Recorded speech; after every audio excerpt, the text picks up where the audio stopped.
Hi everyone, welcome to my final week 1 discussion post. Trauma, in my own words, feels like an enigma. It's the body and mind in conflict.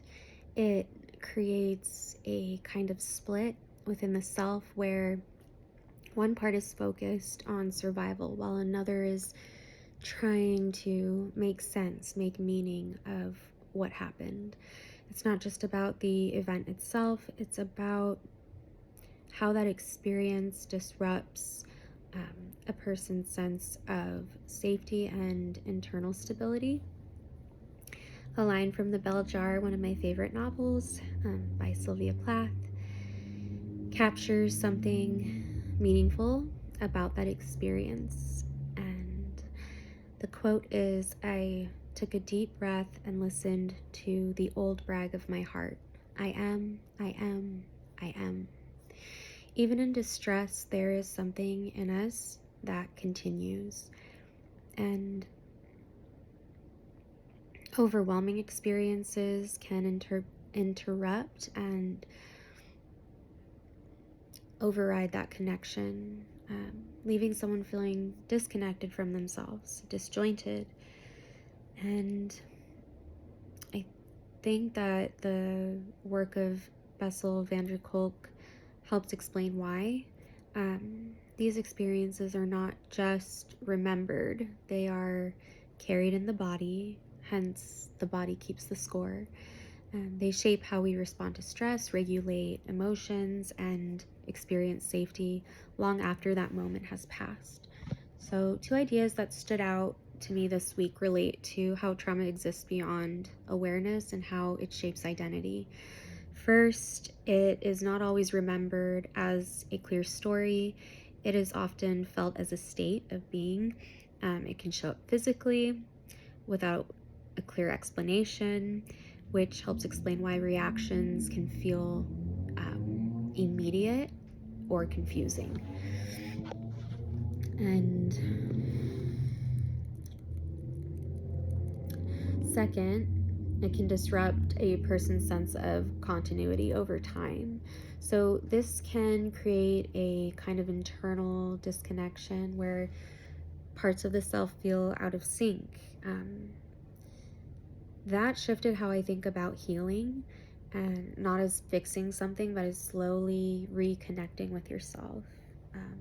Your journey of returning to the self, being in your body, being in your power.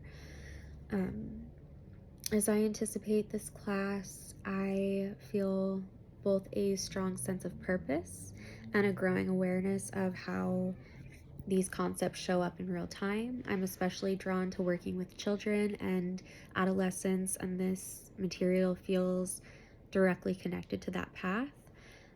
For example, just this past Tuesday during my counseling program interview, I experienced something that I now understand differently. When I was asked to introduce myself, my heart started racing, my mind went blank, and I couldn't find words. I went nonverbal, had a strong urge to leave the room and flee, and physically it felt like I might pass out. Um, in the moment, I pushed through and continued with the self-introduction. Afterward, I interpreted that experience as anxiety, hypersensitivity, my nervousness, my autism, and just, that one of my fears is public speaking. So after this week's material, though, I see that differently. Instead of viewing it only as anxiety, I understand it as a possible survival response, my body going into fight or flight, shifting into a freeze or flight state, even though the situation was not actually dangerous. It was a situation of opportunity. And that shift in perspective has been so important. So it helps me approach those reactions with more understanding instead of self-judgment. And it reinforces how automatic and physical these responses can be. I've also noticed moments in myself where reactions feel immediate and physical even when I can't fully explain them. This aligns with the idea that trauma is held in the body, not just in memory. Um, from this perspective, healing is not about eliminating these patterns, but about relating to them differently and with awareness, patience, and compassion. It also reminds me that emotions are not fixed, which creates space for growth and new meaning, which is beautiful. This is why guidance feels so important. Healing is not something people are meant to navigate alone. It requires support, safety, and connection, and I believe that is the role of the therapist to facilitate that.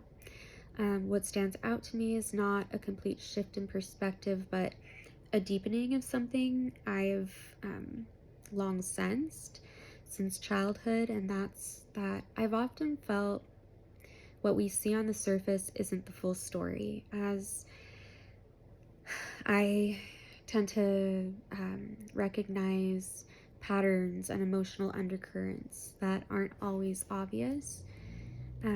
This course is helping me put language to that awareness, and I think um, more intentionally about how to use it in a clinical setting. At the same time, I know I still have all the learning ahead of me on how to support others in ways that are ethical and effective, and I look forward to that.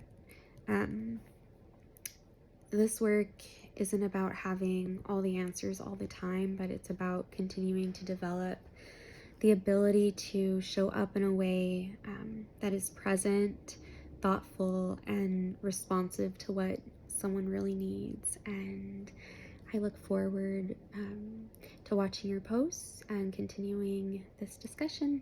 Thank you.